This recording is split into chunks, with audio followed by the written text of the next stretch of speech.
أحد الدكاترة المشهورين شاركنا في تجربته في الانفصال من الزواج قريب. بيقول رأيه في أسباب فشل الزواج، رغم إن الأشخاص المرتبطين ممكن يكونوا أشخاص كويسين جدا، وبيبقى مر على زواجهم فترة من الزمن، يعني 10 سنين 15 سنة.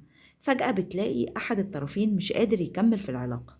فبيقول رأيه إن من أسباب الفشل إن ربنا سبحانه وتعالى بيقول: والسماء رفعها ووضع الميزان ألا تطغوا في الميزان وأقيموا الوزن بالقسط ولا تخسروا الميزان.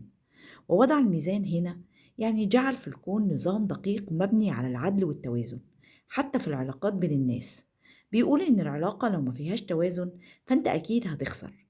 أنت مثلا بتاخد من شريكك 10 حاجات وبتديه 5 حاجات بس، فأنت هتاخد بالباقي نكد، ألم، خيانة، خسارة.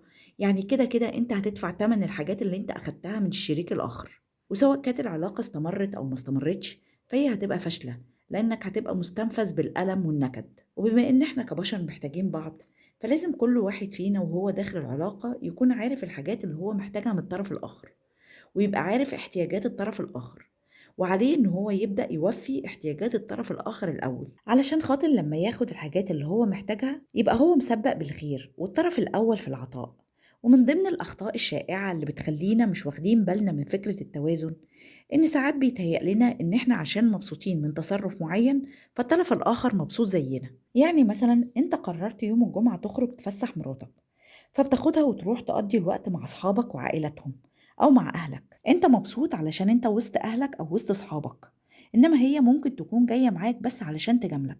فما تعتبرش إن دي فسحة ليها، اعتبرها إن هي بتجاملك ومقضية وقت معاك علشان خاطر أنت تبقى مبسوط وسط أهلك أو وسط أصحابك. فأنت كمان عليك دور إنك أنت تجاملها وتدور على حاجة تبسطها في يوم تاني.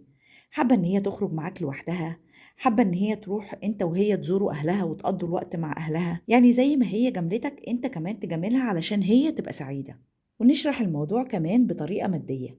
أنت مثلا جالك مبلغ من المال، فحبيت تبسط روحك وجبت لنفسك موبايل جديد، وحبيت تبسط مراتك فقلت لها: أنا هغير لك التلاجة البايظة اللي مضايقاكي دي.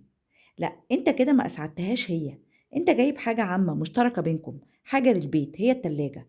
الصح إنك تجيب لها حاجة خاصة بيها، تجيب لها فستان هي كانت عايزاه، تجيب لها خاتم، تجيب لها موبايل، يعني تشوف حاجة شخصية ليها تسعدها.